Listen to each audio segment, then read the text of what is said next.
எதுக்குது? ஒரு சின்ன ஹெல்ப் மச்சான். கையில நகை சுத்தி நீட்டவும் முடியல மடக்கவும் முடியல. நிலம புரியாம தங்கச்சி தேங்காயை உடைச்சு கொடு அப்படின்னு கையில கொடுத்துருச்சு. எனக்கு ஒண்ணுன்னா தூணுக்கு தூணா தோளுக்கு தோளா நீங்க இருக்கும்போது நான் எதுக்கு கவலை பண்ணோம்? கொஞ்சம் தேங்காயை உடைச்சு கொடுங்க மச்சான். அண்ணே, நீ என் புருஷனை தேங்காய் கூட உடைக்க தெரியாதவன்னு குத்தி காட்டுறியா? நான் அப்படி சொல்ல வரல தங்கச்சி. வேற எப்படி சொல்ல வந்த? உன்னை மன்னிச்சதுக்கு நீ அவரையே தேங்காய் உடைக்க தெரியாதவன்னு சொல்லி காமிக்கிறியா? அப்பா சாமி, எல்லாம் போதும். 12 வருஷமா நிம்மதியா இருந்த. இப்ப திடீர்னு உங்களுக்கு எல்லாம் பாசம் பொத்துக்கிட்டு வந்து என் வாழ்க்கையை கெடுக்க பாக்குறீங்களா? வேண்டாம், உங்க உறவே வேண்டாம். நீ வீட்டை விட்டு கிளம்பு. ஏம்மா உன்னை தூக்கி வளர்த்த இந்த அண்ணனை பார்த்தா இந்த வார்த்தை சொல்லிட்டு. அம்மா காமாட்சி, நீ 6 வயசா இருக்கும்போது இந்த கதைலாம் எனக்கு வேண்டாம். நீ வீட்டை விட்டு கிளம்பு. இவ எந்த ரூட்ல போறான்னே தெரிய மாட்டேன்து. நம்ம கிட்ட சொன்னாதானே அவளை ஃபாலோ பண்ணி ஃப்ளோவா போக முடியும். இந்த மச்சான் கூட சேர்ந்து இவளுக்கும் மூளை மழுங்கி போச்சோ. ஏ காமாட்சி, திடீர்னு கோவப்படுற அளவுக்கு இப்ப என்ன நடந்துருச்சு? என்னங்க, இவங்கள பத்தி உங்களுக்கு ஒண்ணும் தெரியாது. இன்னைக்கு இவரை மன்னிச்சிங்க, நாளைக்கு சொத்து தரேன்னு எங்க அப்பா வருவாரு, அவரையும் மன்னிப்பீங்க. அதுக்கப்புறம் எங்க அத்தை, தங்கச்சி, மாமா எல்லாரையும் மன்னிச்சு வீட்டுக்குள்ள விட்டுருவீங்க. அவங்களும் குடும்பத்தோட வந்து இங்க செட்டில் ஆயிடுவாங்க. இவங்களோட திட்டம் இதுதானே? என் புருஷன் சம்பாத்தியத்துல எல்லாரும் உட்காந்து சாப்பிடணும்னு பிளான் பண்றீங்க. அது நான் இருக்கிற வரைக்கும் நடக்காது. இவ சப்போர்ட் பண்றாளா இல்ல உண்மையாவே திட்டுறாளா? ஒண்ணுமே புரிய மாட்டேங்குது. என் புருஷன் பாக்குறதுக்கு வேணா அப்படி இப்படி இருக்கலாம், ஆனா வெகுளி, காசுக்காக அலையறவர் கிடையாது. உங்கள மாதிரி உட்காந்து சாப்பிடணுங்கிற ஆசையெல்லாம் அவருக்கு கிடையவே கிடையாது. ஒரு விதத்துல இவ சொல்றது நியாயமாத்தான் படுது. மொத்த குடும்பமும் இங்க வந்து உட்காந்துட்டா அரிசி விக்கிற வேலைக்கு நம்மளால சமாளிக்க முடியாது. அதுல இவங்க அப்ப ரொம்ப சாப்பிடுவான். இவளே பேசி துரத்துட்டோம், நம்ம கம்முன்னு இருந்துடலாம். அம்மா காமாட்சி, உனக்கு 6 வயசா இருக்கும்போது 3ஆவதுக்கு போகாம 2ஆவதுலயே ஃபெயில் ஆயிட்டேன்னு வந்து இந்த அண்ணன் கிட்ட சொன்னப்போ நம்ம குடும்ப மானத்தையே காப்பாத்திட்டேன்னு பெருமைப்பட்டம்மா, பெருமைப்பட்ட. காமாட்சி, உனக்கு ஞாபகம் இருக்கா? உனக்கு 12 வயசா இருக்கும்போது தாவணி போடணும்னு சொல்லி என் வேட்டிய தூக்கி மேல போட்டுக்கிட்டு நீ ஓடின போது, அம்மா நம்ம பரம்பரையோட பண்பாட்டை நீ தூக்கி நிறுத்திட்டேன்னு அன்றுவரோட அழுதுகிட்டே சந்தோஷப்பட்டம்மா இந்த அண்ணன். அது மட்டுமா காமாட்சி, காமாட்சி உனக்கு 18 வயசு இருக்கும்போது கல்யாணம் பண்ணி பார்க்கணும்னு ஆசைப்பட்டம்மா. ஆனா எங்கேயோ ஒரு டிரைவர் வந்து கூப்பிட்ட உடனே அவர் கூட ஓடி போனியே, அப்ப கூட இந்த அண்ணன் ஆத்திரப்படல, அவசரப்படலம்மா. நம்மோட குல பெருமைய, வீரத்தை நீ நிழலாட்டிட்ட அப்படின்னு பெருமையோட மீசைய முறுக்கி விட்டம்மா. அப்படிப்பட்ட அண்ணன் 12 வருஷம் கழிச்சு நீ குழந்தை குட்டியோட இருக்கிறத பார்க்கலான்னு வந்த என்ன போய் தூக்கி எரிஞ்சு பேசிட்டியம்மா. நீ நினைக்கிற மாதிரி ஆளு நான் இல்லம்மா. உனக்கு உன் புருஷன் எவ்வளவு முக்கியமோ அதே மாதிரி எனக்கு என் மச்சான் ரொம்ப முக்கியம். அவரு மனசு நோகிற மாதிரி நான் நடந்து போனாமா. ஏம்மா அப்படி நடந்துக்கிறேன்னா இருந்தா அப்பா கிட்ட சண்டை போட்டு ஏம்மா வீட்டை அவர் பேர்ல எழுதி வைக்கிறேன். தங்கச்சி காமாட்சி, எனக்கு நீ முக்கியம், என் மச்சானு முக்கியம்மா, முக்கியம். உன் சொத்தை தூக்கி குப்பையில போடு. உன் 30 லட்சம் ரூபாய் வீடு அவரு கால் தூசிக்கு சமம். நீ என்ன சொன்னாலும் சரி, நீ இந்த வீட்ல இருக்க கூடாது. யாரும் என்ன தேடி வராதீங்க. ஏ காமாட்சி, உங்க அண்ணன் இப்படி பேசுறது தப்புமா. அவன் நம்ம நல்லதுக்கு தானே போராடிக்கிட்டு இருக்கான். அவனை எடுத்தெறிஞ்சு பேசாத. உங்க குடும்பத்துல மத்தவங்க வேணா அப்படி இப்படி இருக்கலாம், ஆனா உங்க அண்ணன் ரொம்ப நல்லவமா. அவனை பார்க்கும் போதெல்லாம் மனுஷனாவே தெரிய மாட்டான். சிமெண்ட் சங்கலம் சேர்த்து வச்ச கட்டின வீடு மாதிரியே தெரியறான். மச்சான், என் மேல நீங்க இவ்வளவு அன்பு வச்சிருக்கீங்களே, இது போதும் மச்சான். நான் கிளம்புறேன். ஏ மச்சான், நீ போக கூடாதியா. நீ போனா என் உசுரே போன மாதிரி இருக்கியா. காமாட்சி, உங்க அண்ணன் இப்படி எல்லாம் பேசாதம்மா. தானா தேடி வர்ற வீட்டை கெடுத்துருவா போல் இருக்கு.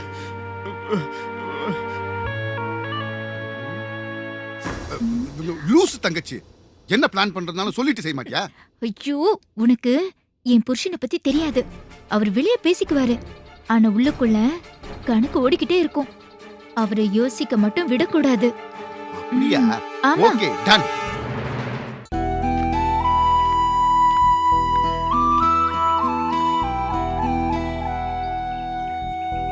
சிவானி, சிவானி, என்ன எதுவும் பேசாம ஒரு மாதிரியா உட்கார்ந்துட்டு இருக்க? எனக்கு பேச பிடிக்கல. என்கிட்டயா? எல்லார்கிட்டயும் ஒன்னு தவிர. அப்ப என்கிட்ட பேசலால? பேசின அழுகளுக்கே வருது. அழுதுகிட்டே பேசு, இல்ல ஒண்ணும் தப்பு இல்லையே. எனக்கு எங்க வீட்ல யாரையுமே பிடிக்கல. எல்லாரும் என்னை ஏமாத்துறாங்க. அப்பாவையாவது கொஞ்சம் பிடிக்குது, அம்மாவை எனக்கு பிடிக்கவே இல்ல. ஏன்? நான் ஆசாசியா வளர்க்கணும்னு நினைச்சேன், என் தம்பியா இல்லாம பண்ணிட்டாங்கல்ல, அதனாலதான். நீ ஆசையா இருந்த, அவங்க அது புரிஞ்சுக்கல. அதுக்கு என்ன பண்ண முடியும்? அவங்க நம்ம அம்மா அப்பால, பிடிக்கலன்னு சொல்ல முடியாதுல. அதுக்காக அவங்க நம்ம கிட்ட கேட்காம என்ன வேணாலும் செய்யலாமா? நம்ம ஒன்றும் பண்ண முடியாதுல. உன் பிறந்த நாள் அன்னைக்கு எனக்கு என்ன நடந்துச்சு? நான் என் வீட்டில் 500 ரூபாய் பணம் கேட்டேன். அவங்க எனக்கு தரல. என்னால் உன்னோட பிறந்த நாளுக்கு வர முடியல. அவங்களுக்கே இது தேவைப்பட்டுச்சுன்னா உடனே செஞ்சுப்பாங்க. ஆனால் நமக்குன்னா அவங்க விருப்பப்படி தான் செய்யணும். இதை நம்ம அட்ஜஸ்ட் பண்ணிட்டு போக வேண்டியதான். என்னால முடியல. இங்க இருக்கவே பிடிக்கல. யாரும் இல்லாம எங்கேயாவது போயிடலான்னு தோணுது.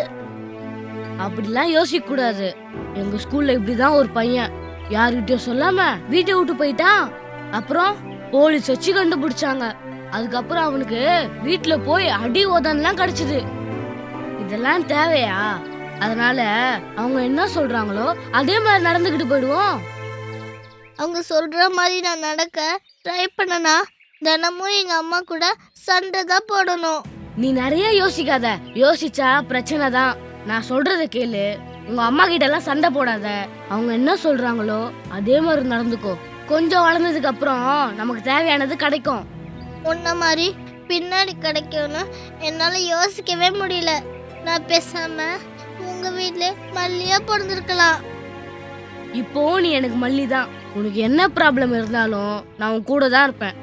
நீயும் நான் சொல்றத கேப்பல்ல. அப்போ ஒழுங்கா அவங்க நினைக்கிற மாதிரி நல்ல புள்ளியா நடந்துக்க. அப்பதான் நானும் சந்தோஷப்படுவேன். இப்படி அழலாம் கூடாது. மல்லிக்கு எப்பவும் எதையும் தாங்குற சக்தி உண்டு. உனக்கு எல்லாம் நல்லதா தான் நடக்கும். சரியா? இப்ப மல்லி நல்ல புள்ளையா வீட்டுக்கு போய் அம்மா கூட ஜாலியா பேசிக்கிட்டு இருக்கணும். ஓகேவா? அழுவாம நல்லா சிரிங்க.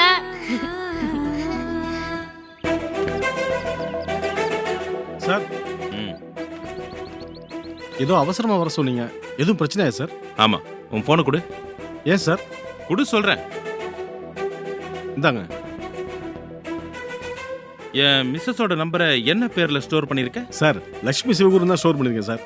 ஏன் சார், அவங்களுக்கு ஏதாவது ஃபோன் பண்ணுமா சார்? சொல்றேன்.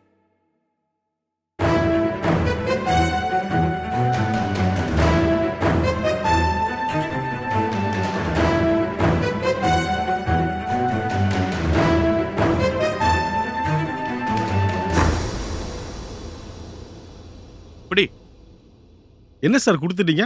வீட்டுக்கு ஃபோன் பண்ணலையா? இனிமே என் ஒய்ஃப்க்கு ஃபோன் பண்றது, என் வீட்டு பக்கம் வந்து அவளை மீட் பண்றது, இதெல்லாம் பண்ணிட்டு இருந்தேன்னு வையே, தொலைச்சுப்புடுவேன் ராஸ்கல். இதுதான் சார் பணக்காரங்கிட்ட பெரிய பிரச்சனை. காரியம் முடிஞ்சோன்னா கரெக்டாக கழட்டி விட்டுருவீங்களா? இந்த மாதிரி நான் எவ்வளோ பார்த்துட்டேன் சார். உங்கள் கமிஷனுக்குலாம் ஆசைப்பட்டு நான் ஒன்று இதெல்லாம் செய்யல சார். நீங்கள் கமிஷன் கொடுத்தா எனக்கு வேணாம் சார். இதுல உனக்கு கமிஷன் பணம் வேற வேணுமா? நீ பண்ண இந்த காரியத்துக்கு உன்னை கம்பெனியை விட்டு தூக்கி இருக்கணும். ஆனா என்னால் அப்பாயின்மெண்ட் பண்ண ஒருத்தனை நானே டிஸ்மிஸ் பண்ண கூடாதுன்னு பாக்குறேன். இந்த வாய்ப்பை பயன்படுத்தி வாயை மூடிக்கிட்டு ஆபீஸ் வேலையை மட்டும் பாரு. நீங்க என் மேல இவ்வளவு கோவப்படுற அளவுக்கு நான் என்ன பண்ணேன் சார்? கடைசியா லேண்ட் ஓனருக்கு 20 லட்சம் ரூபா அட்வான்ஸ் கொடுக்கறதுக்கு என் பொண்டாட்டிக்கு என்ன ஐடியா கொடுத்த? நான் எந்த ஐடியாவும் கொடுக்கல சார். எல்லாம் எனக்கு தெரியும்டா. பிரசாத் கிட்ட பணம் வாங்க சொல்லி என் ஒய்ஃப்க்கு நீ தானே ஐடியா கொடுத்த. சார் நல்லதுன்னா 4 பேர் சொல்லதான் சார் செய்வாங்க. அது உங்களுக்கு நல்லதுன்னு படலைன்னா தூக்கி போட்டு போங்க. அதை விட்டுட்டு ஒரு நல்லது சொன்ன நல்லவன் மேல கோவப்படாதீங்க. எதிரா உனக்கு நல்லது? நானும் என் தம்பி பிரியறதா? சார் அதுக்காக நான் ஒன்று பிளான் பண்ணி சொல்ல சார். லேண்ட் வாங்க மட்டும் தான் பிளான் பண்ணி சொன்னேன். நீ கொடுத்த பிளானு பின்னால நான் சொன்ன முடிவை தான் ஏற்படுத்தும். எதுக்கு சார் நெகட்டிவா திங்க் பண்றீங்க? பாசிட்டிவா திங்க் பண்ணுங்க சார். அப்பதான் சார் லைஃப் பிரைட் ஆகும். எனக்கு இருக்கிற பிரைட்டே போதும்யா. உன்ன மாதிரி குறுக்கு வழியில போய் எல்லாரும் ஏமாத்தி வாழணுங்கிற அவசியம் எனக்கு தேவையில்லை. என்ன சார் என்னை போய் நீங்க சந்தேகப்படுறீங்களா? இத்தனை வருஷத்துல உங்களை என்னைக்காவது ஏமாத்திருப்பேனா சார்? உங்களுக்கு குடிக்கிற பழக்கம் இருக்கும்போது கூட நான் உங்களை ஏமாத்தலையே சார். இங்க பாரு, நான் இன்னும் ஆபீஸ் கணக்கெல்லாம் பார்க்கவே இல்லை. இப்போதைக்கு என் வீட்டு பிரச்சனையை தான் பார்த்துட்டு இருக்கேன். இனிமே என் வீட்டு பக்கமே நீ எட்டி பார்க்காத. ஆபீஸ்க்கு வந்தியா, வேலையை பார்த்தியா, கிளம்பி போயிட்டே இரு. அதுவும் இல்லைன்னா நீயே ரிசைன் லெட்டர் எழுதி கொடுத்துட்டு ஒரே அடியா போயிடு. சரி, சைட்ல லோடு இறங்கிட்டு இருக்கு. போய் எல்லாம் ஒழுங்கா இருக்கான்னு செக் பண்ணி பாரு.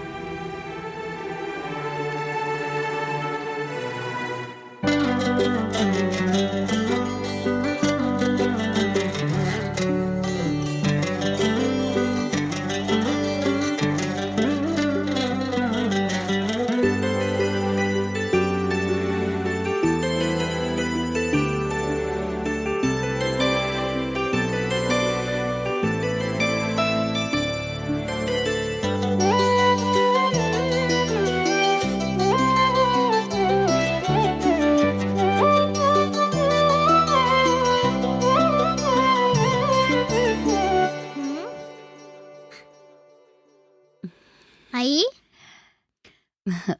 உன்னோட டைரி எடுத்து பார்த்தேன். ப்ராஜெக்ட் சப்மிட் பண்ணுன்னு எழுதி இருந்துச்சு. அதான் உனக்கு ஹெல்ப் பண்ணலான்னு ரெடி பண்ணிக்கிட்டு இருக்கேன். என்ன சிவானி, ஏதாவது தப்பு பண்ணிட்டேனா? அப்படியெல்லாம் எதுவும் இல்லம்மா. அப்ப சரியா தான் பண்ணிருக்கேனா? இந்த ப்ராஜெக்ட்ல எனக்கு ஒரு டவுட். என்ன? இந்த ஃபார்ம் ஹவுஸ்ல ஹார்ஸ் இருக்கலாம்ல? இருக்கலாமா. ஹண்டிங் போறதுக்கு ஹார்ஸ் இருந்தா தான் பெட்டர். சிவானி. என்னம்மா? ஒண்ணும் இல்ல. நீங்க ஏன் கூப்பிட்டீங்கன்னு சொல்லட்டுமா? நான் உங்க மேல கோவமா இருக்கேனா இல்லையான்னு தெரிஞ்சுக்க தானே, கரெக்டா? இப்ப அந்த அளவுக்கு கோவமா இல்ல. அம்மா பாவம்னு கோவத்தெல்லாம் தூக்கி போட்டேன். சாரிடா.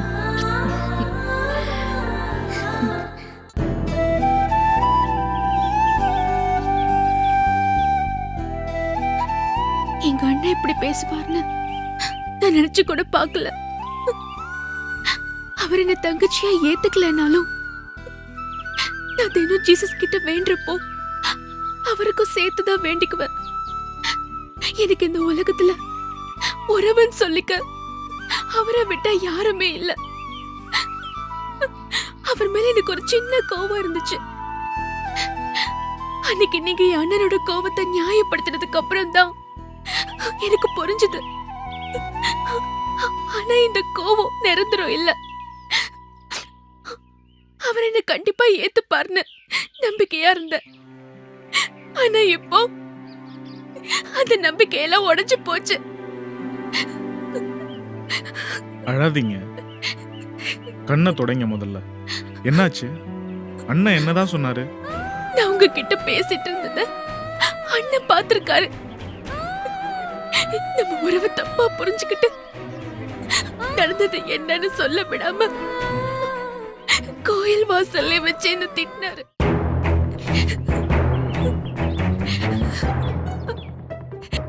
அவர் இதுக்கு முன்னாடி என்ன திட்டிருக்காரு. அப்பெல்லாம் அண்ணாங்கிற உறவுல என்ன திட்டினார்னு எனக்கு நானே ஆறுதல் சொல்லிக்கிட்டேன். ஆனா நம்ம விஷயமா அவர் திட்டினப்போ அந்த வார்த்தையில உறவு இல்ல, எல்லையும் மீறி பேசிட்டாரு. எங்க அப்பா சாகுறப்போ ஒரு தடவை என்கிட்ட மன்னிப்பு கேட்டாரு. உன்னை தனியா விட்டுட்டு போறேன்னு நான் சொன்னேன். கவலைப்படாதீங்க, அண்ணன் என்ன ஏத்துக்கிட்டு கண்டிப்பா நல்லா பார்த்து பாருன்னு.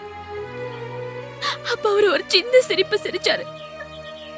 அந்த சிரிப்புக்கான அர்த்தம் எனக்கு இன்னைக்குதான் புரிய ஆரம்பிச்சிருக்கு. இவ்ளோ நாளா என்னோட உறவுகள் மட்டும்தான் போச்சு. ஆனா இப்போ ஆறுதலா இருந்த படிப்பும் என்னை விட்டு போக போகுது. என்னாச்சுங்க? இந்த விஷயத்தை காரணமா வச்சு நல்லா திட்டி முடிச்சிட்டு கடைசியா இனிமே பணத்துக்காக இனிமே என்கிட்ட வந்து நிக்காத, உனக்கு நான் எந்த ஃபீஸ் கட்ட மாட்டேன், மூஞ்சிலேயே முழிக்காதன்னு சொல்லிட்டு போயிட்டாரு. இப்ப மறுபடியும் போய் நான் அவர் முன்னாடி நின்னு காலேஜுக்கு ஃபீஸ் கட்டணும்னு சொன்னா பணத்துக்காக தான் நான் அவரை சுத்தி வரேன்னு அர்த்தம் ஆயிடாது. வேண்டாம், எனக்கு அப்படி ஒண்ணும் என் அண்ணனை தாண்டி படிப்பொண்ணு முக்கியம் இல்ல. என் அப்பா அடிக்கடி சொல்வாரு, அருள் எப்படியாவது உயிரை கொடுத்து படிச்சிடுமா, அது உன்னை காப்பாத்திடும்னு. இன்னைக்கு அந்த படிப்பையும் என்னால காப்பாத்திக்க முடியாம போயிடுச்சு. அழாதீங்க. உங்க அண்ணன் காசு கொடுக்கலனா உங்களால படிக்கவே முடியாதா? நான் இருக்கேங்க, நான் உங்களை படிக்க வைக்கிறேன். ரொம்ப தேங்க்ஸ்ங்க. இப்ப இந்த உலகத்துல என் மேல அக்கறை காட்டுறதுக்கும் ஒரு ஜீவன் இருக்குன்னு நினைக்கும் போது ரொம்ப சந்தோஷமா இருக்கு.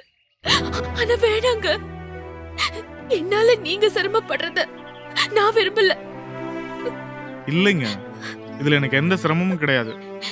உங்களுக்காக நீங்க வகுத்து வச்சிருக்கிற கோடு, லாஜிக் எல்லாத்தையும் தூக்கி ஓரமா போடுங்க. நம்ம உறவுல இது வரைக்கும் எந்த அர்த்தமும் இல்லை. அதே போல நான் செய்யறதுலயும் எந்த அர்த்தமும் வந்துடாது. நீங்க படிக்கிற வேலையை மட்டும் பாருங்க. இல்லங்க, சத்தியமா நான் உங்க காசுல படிக்க மாட்டேன். என் மனசுல உள்ளத உங்ககிட்ட கொட்டணும்னு மட்டும்தான் சொன்னேன். உதவியை எதிர்பார்த்து சொல்லல. இந்த உலகத்துல படிக்காதவங்களும் வாழ முடியுங்க. நான் இதுலயும் அறகுறேன். இது வரைக்கும் படிச்ச படிப்புக்கு கண்டிப்பா ஒரு வேலை கிடைச்சிடும். என்ன கண்டிப்பா நான் காப்பாத்திப்பேன். என்ன ஒரு குறை மட்டும்தான் மனசுல உறுத்திக்கிட்டே இருக்கும். எங்க அப்பா ஆசைப்பட்ட மாதிரி படிக்க முடியலன்னு தான். பரவாயில்ல, எங்க அப்பா தப்பா எடுத்துக்க மாட்டாரு. என் நிலைமையை புரிஞ்சுப்பாரு.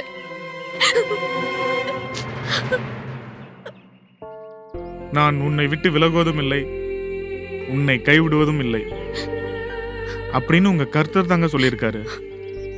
அப்படி சொல்லிட்டாருங்கிறதுக்காக கர்த்தர் கையை பிடிச்சிக்கிட்டு நடந்து வர மாட்டாருங்க. யாரையாவது ஒருத்தர் அனுப்புவாரு. என்ன மாதிரி நீங்க கையை பிடிச்சிக்கிட்டு அப்படியே போயிடணும். வெயிட் பண்ணிட்டு இருக்க கூடாது. என்ன அந்த ஜீசஸ் அனுப்புன ஆளா நினைச்சுக்கோங்களேன்.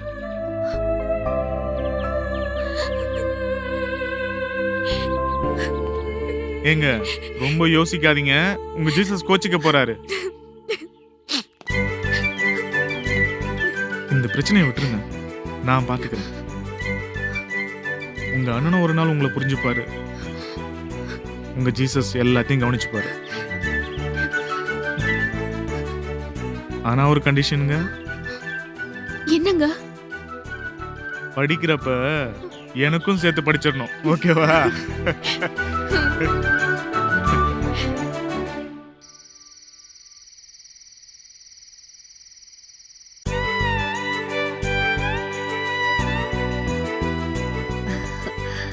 வா பிரசாத். என்ன ரொம்ப சந்தோஷமா இருக்க? ஆமா, நான் ரொம்ப சந்தோஷமா இருக்கேன். உனக்காக பால் பாயசம் எல்லாம் செஞ்சு வச்சிருக்கேன். ரொம்ப பால் நாள் கழிச்சு பாயாசமா? நான் பண்ண பாயசத்தை சாப்பிட்டு என்ஜாய் பண்ணு. எதுக்கு இதெல்லாம் பண்ற? உனக்கு தான் உடம்பு முடியலல்ல, பேசாம உட்கார வேண்டியது தானே? பிரசாத், ஒரு குட் நியூஸ். என்ன குட் நியூஸ்? கம்பெனில நீ இல்லாமையே உனக்கு அடுத்த ப்ரமோஷன் கொடுத்துட்டாங்களா?